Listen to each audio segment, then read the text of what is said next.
Oke, terus. Nah, ada 3 ajaran sufistik yang dipelopori oleh Imam Hasan Al-Basri. Yang pertama zuhud, yang kedua khauf, yang ketiga roja.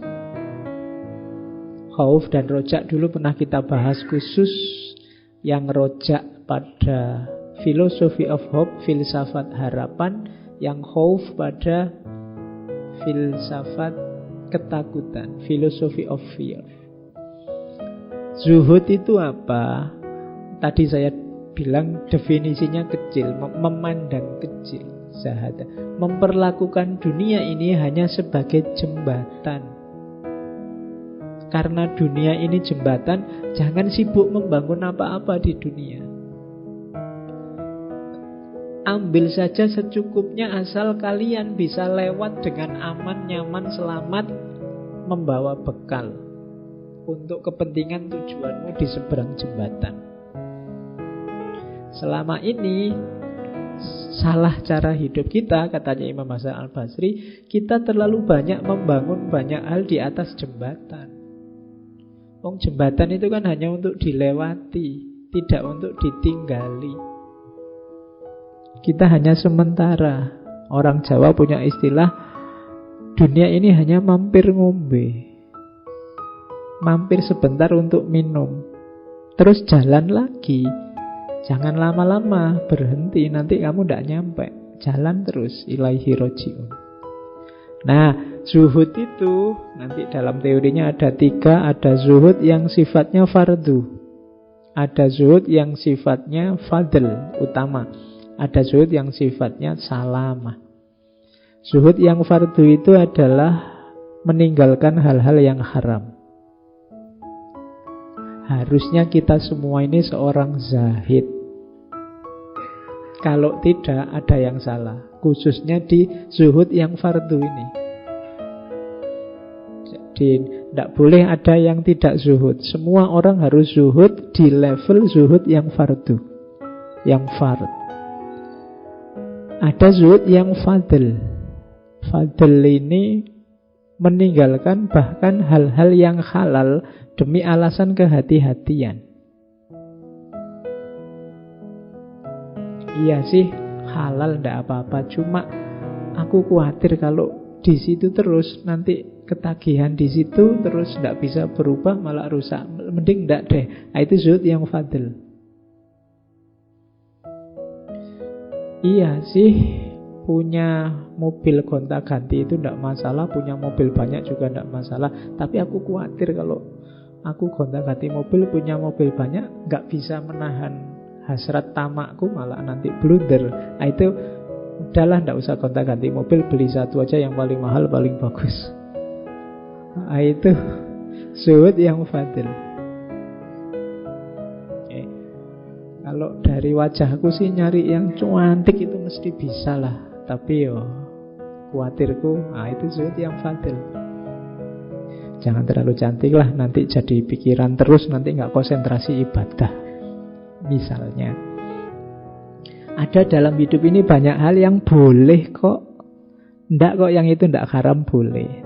Tapi terus kamu batasi sendiri. Ndak apa, saya itu orangnya mudah tergoda ya Pak, ndak usahlah, saya milih yang lain saja, yang sekiranya saya ndak tergoda. Itu namanya zuhud fadl. Ada yang zuhud salama. Zuhud salama ini untuk yang syubhat. Kalau tadi kan jelas halal tapi kita batasi. Kalau yang awal jelas haram, kita tidak boleh bantah. Kalau yang itu kita harus zuhud. Ada yang ketiga, yang salama. Yang salama ini yang sifatnya syubhat. Bisa ya, bisa enggak sih. Disebut halal juga tidak ada dalilnya, disebut haram juga tidak ada dalil tegasnya. Tapi untuk lebih hati-hatinya, saya tidak dulu deh. Ini namanya zuhud salama. Tidak jelas halal haramnya, saya minggir dulu. Ini zuhud salama. Jadi meninggalkan dunia, menjauh dari dunia itu ada yang fardu, ada yang utama, ada yang demi keselamatan. Fard, fadl, dan salama.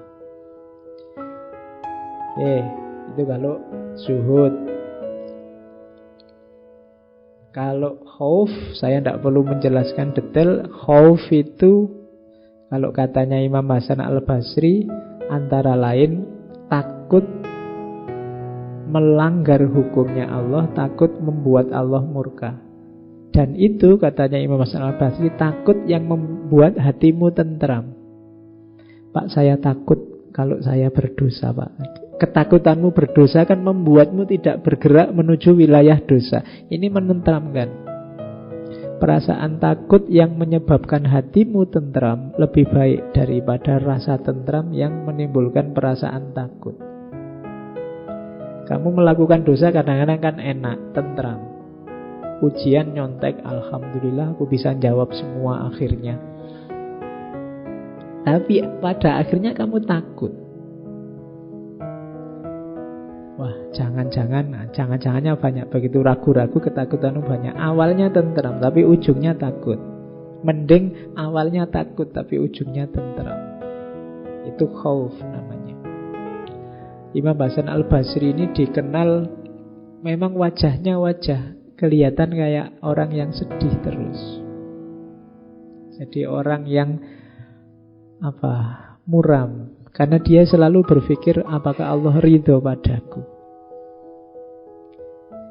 Kemarin waktu kita membahas tentang Robiah Al-Adawiyah, kan ada beberapa cerita yang berhubungan dengan Imam Hasan Al-Basri ini. Katanya Imam Hasan Al-Basri, orang beriman akan senantiasa berduka cita pada pagi dan sore hari karena berada di antara dua perasaan takut. Yang pertama, takut mengenang dosa yang telah lampau. Dan yang kedua, takut memikirkan ajal yang masih tinggal serta bahaya yang mengancam. Jadi takut tentang masa lalu dan masa depan. Masa lalu, dosaku yang dulu. Kemudian masa depan, umurku tinggal berapa. Ini kan tidak jelas. Saya sering bilang kalian yang masih muda tidak usah kepedean bahwa umurmu lebih panjang daripada yang sudah tua. Jatah itu sudah tidak bisa dibantah lagi, rahasianya Allah. Bisa 1 detik, 2 detik setelah ini, bisa ratusan tahun yang akan datang, hanya Allah yang tahu. Kalau kamu menunda-nunda bertobat, menunda-nunda beramal baik, apa jaminannya bahwa usiamu masih panjang? Jadi orang yang beriman itu harus punya rasa takut. Tidak boleh tidak ada takutnya sama sekali. Yang ketiga, paling tidak takut setelah mati, takut kiamat dan lain sebagainya. Takut itu katanya Imam Hasan Al-Basri ada beberapa jenis. Dulu ini pernah saya sampaikan di waktu kita ngomong tentang fear, philosophy of fear. Ada khauf, ada wajal, ada khosyah, ada rohbah, ada haibah. Kalau khauf itu takut karena sadar bahwa aku itu lemah. Ya Allah, aku itu lemah. Ada apa-apa sedikit tergoda. Kira-kira kuat tidak ya aku ini menghabiskan umur dalam kebaikan, wong aku ini lemah. Itu khauf. Kalau wajal, takut pada sesuatu yang lebih tinggi karena kekuasaan dan hukumannya. Ini kayak gemetar. Wajal itu makna literalnya gemetar. Kita di hadapan Allah harusnya gemetar. Kenapa? Karena Allah punya kuasa apapun. Beliau punya kuasa atas pahala, dosa, hukuman. Ini namanya wajal. Kayak kalian habis melanggar apa, terus dulu waktu SMA dipanggil guru BB, terus kamu gemeteran sebelum masuk ruangan, itu wajal. Atau kalian waktu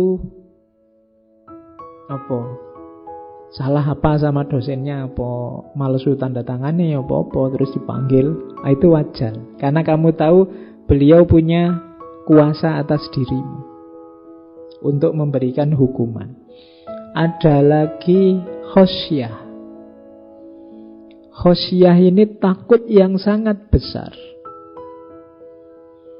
Yang ini nanti pangkalnya, awalnya iltija. Iltija ini terus yang membuatmu ingin berlindung pada yang punya kuasa.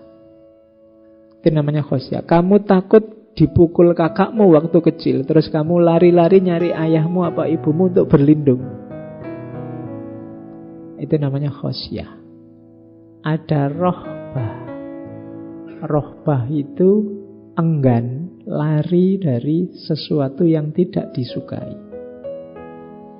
Rohbah itu lawannya rohbah. Kalau rohbah itu suka, kalau rohbah benci. Jadi takut yang membuatmu benci itu rohbah. Ada yang ngejar-ngejar kamu sampai kamu takut, ini jangan-jangan mau ganggu aku ini, terus kamu lari. Itu namanya rohbah. Ada haibah. Kalau haibah ini takut karena merasa kalah level. Kalau sama Allah, ya Allah yang maha besar maha tinggi, kita takut dan gentar. Pertandingan kok level RT melawan Barcelona atau Madrid misalnya, wah itu haibah namanya. Sebelum tanding sudah kalah duluan. Itu namanya haibah. Oke, jadi ada khauf, ada wajal, ada khosyah, ada rohbah, ada haibah. Kita harus punya ini.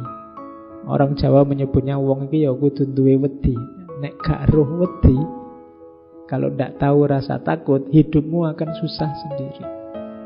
Karena yang bisa ngerem hal-hal yang buruk dalam hidup kita itu khauf. Kalau kita ndak takut sama sekali, malah membahayakan hidup kita.